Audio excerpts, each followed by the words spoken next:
सम्मानित करेंगे विष्णु पश्चिम दे करके।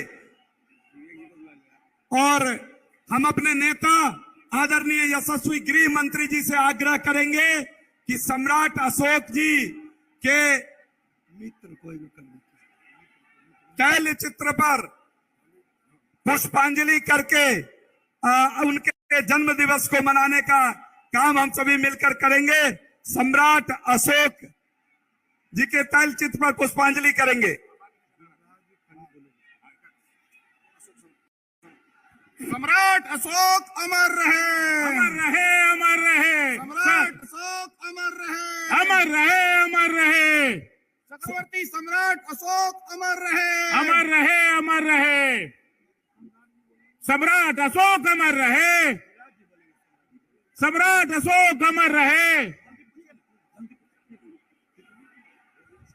हम आग्रह करेंगे अपने बिहार के नेता और बेगूसराय के लोकप्रिय सांसद आदरणीय गिरिराज सिंह जी को कि आप आए और उपस्थित भीड़ को, उपस्थित जनसभा को संबोधित करने का काम करें। आदरणीय गिरिराज सिंह जी बोलिए भारत माता की, भारत माता की, वंदे वंदे। मित्रों, मैं आपका आभारी हूं कि मुझे कल आना था, मैं आज आया हूं, इसके लिए मैं क्षमा मांगता हूं। लेकिन आज हमारे मंच पे देश के लौह पुरुष मानवर अमित शाह जी हैं, जिन्हें आप सुनने आए हैं, और ऐसे में मैं बाधक नहीं बनना चाहता। मैं इतना ही कहूंगा कि आप आज बिहार बंगाल के रास्ते पर चल रहा है, जहां अमन चैन शांति भंग हो रहा है, मुख्यमंत्री लाचार दिख रहे हैं, मीडिया कुछ दिखा रहा है और वास्तु स्थिति और वो कुछ बोलते हैं। जैसे मैं दो प्रश्न आपके सामने रखना चाहता हूं। क्या कभी भारत के बिहार में, बंगाल में, किसी भी देश के किसी भी राज्य में कभी हमने तजिया पर कोई पत्थर फेंका? कभी फेंका? कभी फेंका? अगर नहीं फेंका तो हमारे तजिया पर हमने नहीं फेंका, आपके तजिया पर हमारे हनुमान जी के, हमारे रामचंद्र भगवान के राम जन्मभूमि उत्सव में आखिर पथराव क्यों आपके बगल नालंदा में? इसका जवाब आपको देना होगा। देंगे जवाब? जवाब देंगे? आज आपने कभी सोचा था मोदी जी की जोड़ी और अमित शाह जी की जोड़ी कभी देश में कश्मीर का 370 धारा हटने का कभी सोचा था? सोचा था? सोचा था? सोचा था? सोचा था? आज हमारे लौह पुरुष यहां वर्तमान हैं। कभी सोचा था कि देश में राम मंदिर भी बनेगा? मैं आपसे पूछना चाहता हूं, बनेगा? कभी सोचा था? अगर नहीं सोचा था तो आज सीआईए कानून को, आज 3 तलाक को, जो ऐसा काम था जिसको कोई कर नहीं सकता, आज भारत के गृह मंत्री जी ने, भारत के प्रधानमंत्री जी ने कभी सोचा था कि बनारस में काशी विश्वनाथ का कॉरिडोर बनेगा? बनेगा? सोचा था केदारनाथ का कॉरिडोर बनेगा, महाकाल का कॉरिडोर बनेगा। अगर नहीं बने तो ये सांस्कृतिक उत्थान अगर भारत में हुआ तो माननीय नरेंद्र मोदी और अमित शाह के नेतृत्व में हुआ। आज मैं एक बार जयकारा लगाना चाहूंगा, नरेंद्र मोदी जिंदाबाद, नरेंद्र मोदी जिंदाबाद, अमित शाह जिंदाबाद। तालियों की गड़गड़ाहट से इनका स्वागत करें और तालियों की गड़गड़ाहट से ऐसा ताली बजा करके जो अमित भाई को लगे कि नवादा के जाबाजों ने भारत के सांस्कृतिक उत्थान के लिए आपका स्वागत किया है। मैं आज के अवसर पर इतना ही कह के अपनी वाणी को विराम देता हूं। वक्ता की अगले कड़ी में हम अपने आदरणीय प्रदेश अध्यक्ष, यशस्वी प्रदेश अध्यक्ष आदरणीय श्री सम्राट चौधरी जी को आमंत्रित करते हैं कि अपने आशीर्वचन हम सभी को दें। बोले भारत माता की, भारत माता की। आज यहाँ लोकसभा प्रवास के कार्यक्रम में इस देश के यशस्वी और लौह पुरुष और भारतीय जनता पार्टी के पूर्व राष्ट्रीय अध्यक्ष आदरणीय अमित शाह जी का मैं नवादा के आदरणीय बिहार केसरी आदरणीय श्री बाबू के जन्म स्थान पर आदरणीय अमित शाह जी का मैं स्वागत करता हूं इस पावन धरती पर। इस मंच पर उपस्थित तमाम भारत सरकार के मंत्रीगण, बिहार के तमाम नेतागण और इस सभा में उपस्थित तमाम भाइयों, बुजुर्गों, माता एवं बहनों, आज लोकसभा प्रवास के माध्यम से आज आदरणीय अमित शाह जी बिहार की पावन धरती और नवादा पहुंचे हैं। हम दो ही चीज आग्रह करना चाहते हैं साथियों आपके माध्यम से कि यदि आप चाहते हैं कि इस देश में आदरणीय नरेंद्र मोदी जी की सरकार फिर से स्थापित हो तो आदरणीय अमित शाह जी को यह पूर्ण भरोसा दिलाइए कि नवादा की पावन धरती से नींव डाला जाएगा। और बिहार में जो ठगबंधन की सरकार है, जो 7 पार्टियों की सरकार चल रही है, इसको यदि उखाड़ कर फेंकना है साथियों, यही नवादा इसका नींव डाले और ठगबंधन को उखाड़ के फेंकने का काम करे। और आपने देखा है, आपने तो लंबे समय से बिहार की राजनीति में नवादा का एक बड़ा योगदान रहा है। लालू प्रसाद जी को भी भारतीय जनता पार्टी ने अपने कंधों पर बैठाकर मुख्यमंत्री बनाया, नीतीश कुमार जी को भी 5 बार मुख्यमंत्री बनाया। लेकिन अब भारतीय जनता पार्टी के लोगों ने संकल्प लिया है कि 2024 में 40 में सब सारी सीटें बिहार से जिताकर आदरणीय नरेंद्र मोदी जी की सरकार स्थापित करना है। और 25 में पहली बार 75 वर्षों में आदरणीय नरेंद्र मोदी जी और अमित शाह जी के नेतृत्व में हम बिहार में भी सरकार भारतीय जनता पार्टी के बनाने का काम करें। ये भरोसा दिलाने के लिए हम तमाम लोगों से आग्रह करने आए। इसलिए साथियों, हम बाधक नहीं बनेंगे।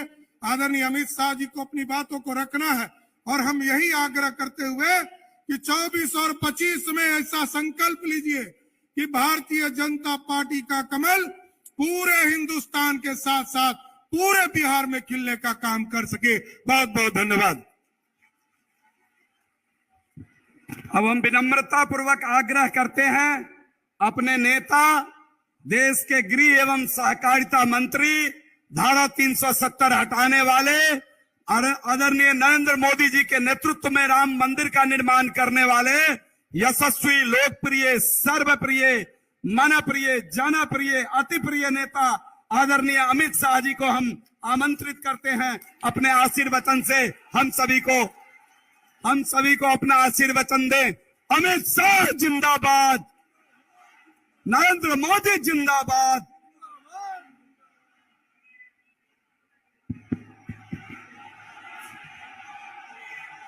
मेरे साथ बोलिए, भारत माता की।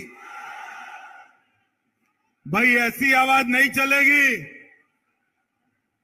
24 और 25 में मोदी जी के नेतृत्व में यहां सरकार बनानी है क्या नहीं बनानी है?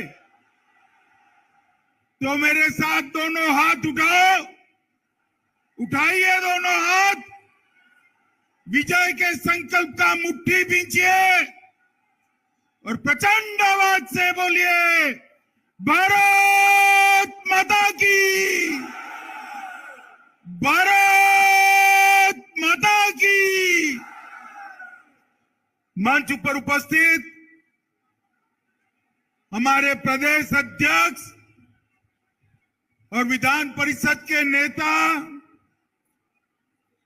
श्रीमान सम्राट चौधरी जी, यहां के पूर्व सांसद और लोकसभा के सांसद, मेरे साथी मंत्री श्रीमान गिरिराज जी, श्री नित्यानंद राय जी, श्री अश्विनी कुमार चौबे जी, शिवराव साहेब पाटिल दानवे जी, सुशील मोदी जी, डॉक्टर संजय जायसवाल जी, प्रतिपक्ष के नेता भाई विजय कुमार सिन्हा जी, हमारे वरिष्ठ सांसद राधा मोहन बाबू जी, श्री हरीश द्विवेदी जी, श्री शंभू शरण पटेल जी, श्री राकेश सिन्हा जी, श्री विवेक ठाकुर जी, भिखूभाई दलसानिया जी, सुनील ओझा जी, नागेंद्र जी, तार किशोर प्रसाद जी, बहन रेणु देवी जी, श्रीमान प्रेम कुमार जी, श्री नंद किशोर यादव जी, श्री मंगल पांडे जी, श्री शहनवाज हुसैन जी, श्री राजेंद्र गुप्ता जी, और आज नवादा की इस पावन भूमि पर आए हुए प्यारे भाइयों, बहनों, माताओं और मेरे जिगर के टुकड़े जैसे युवा मित्रों, आप सभी को नमस्कार।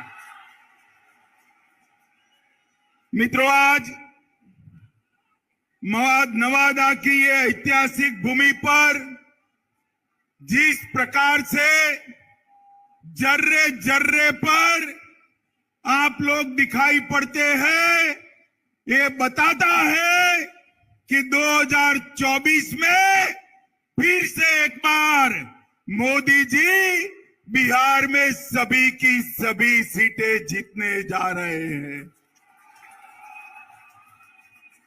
माताओं, भाइयों, बहनों, आज मैं लोकसभा प्रवास के तहत नवादा आया हूं। इसके पहले सुबह में जो सासाराम जाना था, महान सम्राट अशोक की जन्म जयंती के निमित्त एक बहुत बड़ा सम्मेलन रखा था, मगर दुर्भाग्यपूर्ण स्थिति हुई। सासाराम में लोग मारे जा रहे हैं, गोलियां चल रही है, टीयर गैस छूट रहे हैं। मैं वहां नहीं जा पाया। मैं सासाराम की जनता का यहीं से क्षमा मांगना चाहता हूं और मैं कहना चाहता हूं, मैं सासाराम जरूर आऊंगा। मेरे अगले दौरे में सासाराम में ही महान सम्राट अशोक की स्मृति में एक सम्मेलन करने का काम हम करेंगे। भाइयों और बहनों, बिहार में मैं ईश्वर से कामना करता हूं कि बिहार में जल्दी से शांति की स्थापना हो। सरकार को कहने का कोई मतलब नहीं है। मैंने सुबह गवर्नर साहब को फोन किया तो लल्लन सिंह जी बुरा मान गए कि आप क्यों बिहार की चिंता करते हो। अरे भाई, मैं देश का गृह मंत्री हूं। बिहार की कानून और व्यवस्था भी ये देश का एक हिस्सा है। आप नहीं संभाल सकते, इसलिए हम चिंता कर रहे हैं। और मित्रों, जिस प्रकार की व्यवस्था यहां पर शासन में बनी है, मुझे बताइए, जिस सरकार में जंगल राज के प्रणेता लालू प्रसाद यादव की पार्टी उपस्थित हो, वो सरकार बिहार में शांति ला सकती है क्या? बताइए, ला सकती है? ला सकती है? नीतीश बाबू, सत्ता की भूख ने आपको लालू प्रसाद यादव जी की गोदी में बैठने के लिए मजबूर कर दिया। हमारी कोई मजबूरी नहीं है। बिहार की जनता के बीच में जाएंगे, जन जन को जागरूक करेंगे और ये महागठबंधन की सरकार को उखाड़ कर फेंक देंगे।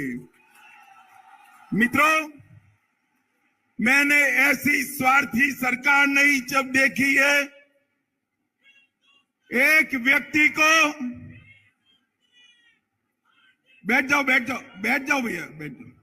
एक व्यक्ति को प्रधानमंत्री बनना है और लालू जी के बेटे को मुख्यमंत्री बनना है। इसमें बिहार की जनता को पीस रहे हैं।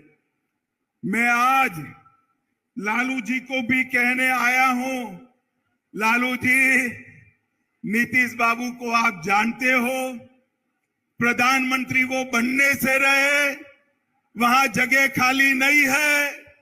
देश की जनता ने तय किया है, तीसरी बार भी नरेंद्र मोदी जी प्रधानमंत्री बनने वाले हैं। और अगर मोदी जी प्रधानमंत्री बने तो नीतीश बाबू कभी आपके बेटे को मुख्यमंत्री नहीं बनाएंगे। आप भी गलतफहमी में हो, नीतीश जी भी गलतफहमी में है, मगर बिहार की जनता गलतफहमी में नहीं है।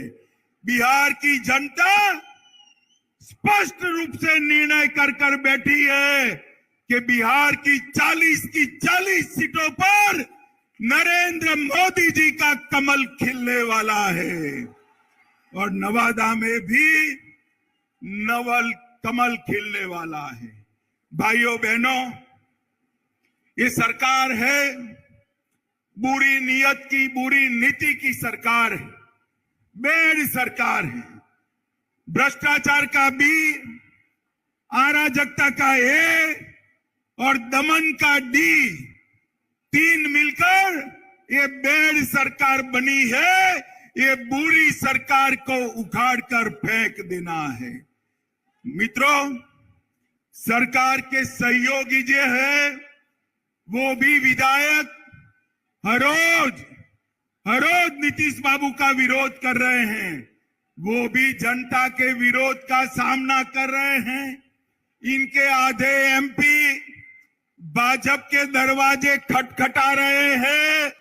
और मैं पर एक बात स्पष्ट कर देता हूं, किसी के मन में ये संशय हो कि चुनाव के परिणामों के बाद नीतीश बाबू को फिर से भाजपा एनडीए में लेगी, तो मैं बिहार की जनता को स्पष्ट कह देना चाहता हूं और लल्लन बाबू को भी स्पष्ट कहना चाहता हूं, आप लोगों के लिए भाजपा के दरवाजे हमेशा के लिए बंद हो चुके हैं।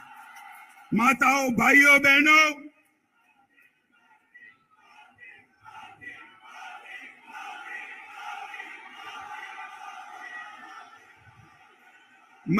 भाइयों बहनों, आपके नारे बता रहे हैं, जनता भी चाहती है कि अब नीतीश बाबू को वापिस न लिया जाए।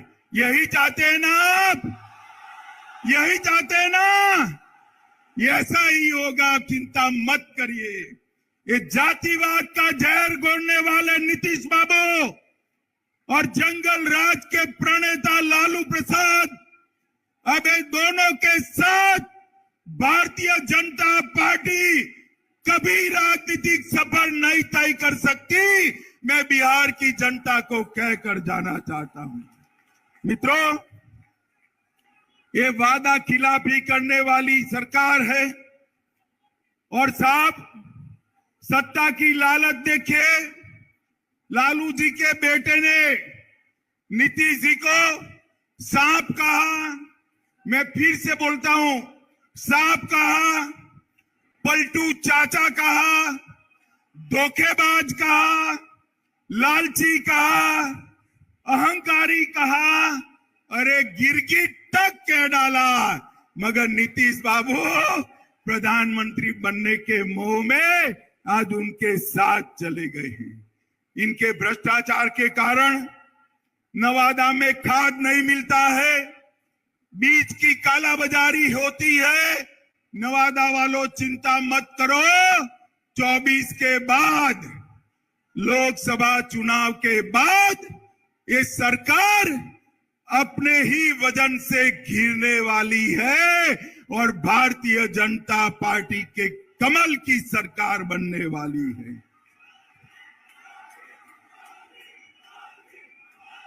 आप जो मोदी मोदी के नारे लगा रहे हो ना, वो मोदी जी ही काला बाजारी और भ्रष्टाचार से आपको मुक्ति दिलाएंगे। मोदी जी ही बिहार में कानून और व्यवस्था ठीक करेंगे। मित्रों, बिहार के अंदर डेयरी की भी अनेक संभावनाएं पड़ी है। मोदी जी सहकारिता क्षेत्र में 2 लाख ग्रामीण डेयरिया बनाना चाहते हैं। भाजपा की सरकार बनने के बाद बिहार की हर पंचायत में कोऑपरेटिव डेयरी बनाने का काम भारतीय जनता पार्टी की सरकार करेगी। मित्रों, मोदी जी ने ये नवादा के विकास के लिए ढेर सारे काम करे हैं। किऊल नवादा गया रेल लाइन 1292 करोड़ में इसका दोहरीकरण और इलेक्ट्रिफिकेशन किया। वारिसलिंगगंज विधानसभा में नया रेलवे ओवरब्रिज बनाया। बख्तियारपुर से रजौली 4 लेन रोड निर्माण कार्य चल रहा है। नवादा से दिल्ली, लो मैं अभी बात कर रहा हूं और आवाज आ गई, नवादा से दिल्ली ट्रेन भी चालू कर दी गई है। नवादा से पावापुरी रेलवे लाइन का सर्वे का काम चालू हो गया है। पावापुरी से नवादा 33 किलोमीटर लंबा रेल खंड बनाने का काम भी इस सर्वे के बाद चालू होगा। इस्लामपुर नटेसर रेलखंड का काम पूरा कर दिया गया है। नवादा के रजौली में बर्रा गांव में सैकड़ों एकड़ बंजर जमीन में प्रधानमंत्री माइक्रो इरिगेशन योजना के तहत 1 ड्रॉप मोर क्रॉप के तहत खेती चालू हुई है। बिहार शरीफ से नवादा के लिए 4 लेन रोड बन चुका है। नवादा के वारसलीगंज में 132/33 किलोवाट का नया विद्युत सबस्टेशन और ट्रांसमिशन लाइन डाल दिया गया है। नवादा घाट से गमरा तक सड़क निर्माण का काम चालू हो गया है। नवादा के रजौली में 2000 मेगावाट परमाणु क्षमता विद्युत उत्पादन की योजना बन चुकी है। और इसके साथ मैं आज नीतीश बाबू को पूछना चाहता हूं, नीतीश बाबू, आपके जीवन में आपने कई पार्टियां बदली है, कई लोगों को धोखा दिया है, मगर एक बार जिस यूपीए में आप गए हो, लालू प्रसाद जी के साथ गए हो, इसने बिहार को क्या दिया बताइए। 2009 से 14 में बिहार को सिर्फ 50,000 करोड़ रुपया केंद्र ने दिया था। कितना दिया था मित्रों? 50,000 करोड़। और 14 से 19 में मोदी जी ने 50,000 से बढ़ाकर 1,09,000 करोड़ बिहार को देने का काम किया। ये मैं बजट के आवंटन की बात करता हूं। और कर के निर्धारण में 9 से 14 तक 1,36,000 करोड़ दिया था और मोदी जी ने 14 से 19 में 2,83,453 करोड़ दिया। 2 गुना पैसा ज्यादा दिया है। मित्रों, प्रधानमंत्री गरीब कल्याण योजना के तहत बिहार में 8 करोड़ 70 लाख लाभुकों को 2 साल से मुफ्त अनाज दिया जा रहा है। हर महीने 4.25 लाख मैट्रिक टन अनाज बिहार के गरीबों को मोदी जी मुफ्त में दे रहे हैं, मुफ्त में दे रहे हैं। माताओं, भाइयों, बहनों, बिहार में 85 लाख किसानों को हर साल 6,000 रुपया देने का काम हो रहा है। 1.1 करोड़ 1,10 लाख, माताएं बहनें जोर से ताली बजाए, 1,10 लाख माताओं को गैस का सिलेंडर देने का काम नरेंद्र मोदी जी ने किया है। आयुष्मान भारत योजना के तहत 85 लाख लोगों को मुफ्त इलाज की व्यवस्था की है। लगभग प्रधानमंत्री आवास योजना के तहत 40 लाख लोगों को आवास देने की योजना बनी है। 1 करोड़ 61 लाख शौचालय बना चुके हैं। 1.5 करोड़ आवास में नल से जल पहुंचाने का काम ये भारतीय जनता पार्टी की सरकार ने किया है। और मित्रों, मोदी जी ने देश को सुरक्षित करने का काम किया है। मुझे बताओ नवादा वालों, ये कश्मीर हमारा है या नहीं है? जोर से बोलो, है या नहीं है? धारा 370 हटनी चाहिए थी या नहीं हटनी चाहिए थी? मैं राज्यसभा में बिल लेकर गया। ये लालू प्रसाद यादव और नीतीश कुमार जदयू हमारे साथ थे। जदयू वाले फिर भी विरोध किया और कहने लगे मत हटाइए, मत हटाइए। ये तुष्टीकरण की राजनीति के कारण आतंकवाद चलता था। मोदी जी ने 5 अगस्त 2019 को धारा 370 हटाकर कश्मीर को हमेशा के लिए भारत के साथ जोड़ दिया। माताओं, भाइयों, बहनों, मुझे बताओ, अयोध्या में श्री राम का मंदिर बनना चाहिए या नहीं बनना चाहिए? अरे अंत तक बोलिए, बनना चाहिए या नहीं बनना चाहिए? ये कांग्रेस, जदयू, आरजेडी, ममता, डीएमके सब इसका विरोध करते थे। मोदी जी ने एक दिन सुबह राम मंदिर का शिलान्यास कर दिया और आसमान से भी ऊंचा राम मंदिर बनने की शुरुआत हो गई है। मित्रों, शुरुआत। मोदी जी ने हमारी सांस्कृतिक धरोहर का ही पुनर्निर्माण का काम किया है। और आज समग्र बिहार चिंता कर रहा है। बिहार के बिहार शरीफ में आग लगी है, सासाराम में आग लगी है। बिहार शरीफ नालंदा तो नजदीक ही है। चिंता हो रही सबको। मैं आपको कहता हूं, 24 में मोदी जी को पूर्ण बहुमत दीजिए, 40 में 40 सीटें, और 25 में भाजपा की सरकार बनाइए।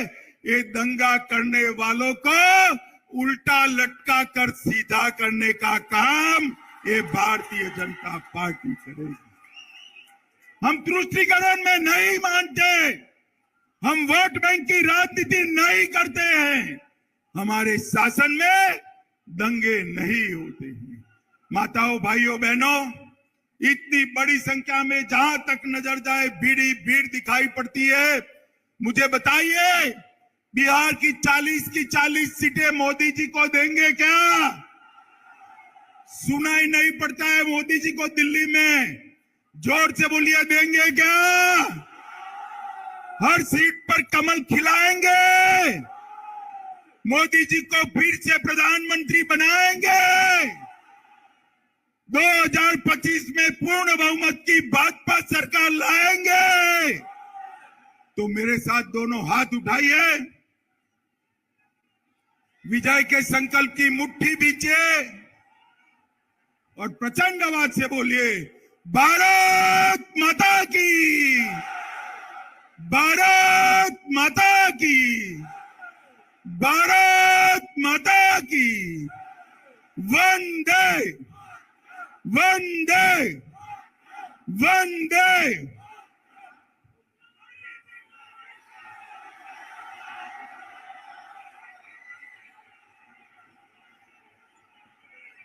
अमित शाह जिंदाबाद, अमित शाह जिंदाबाद, अमित शाह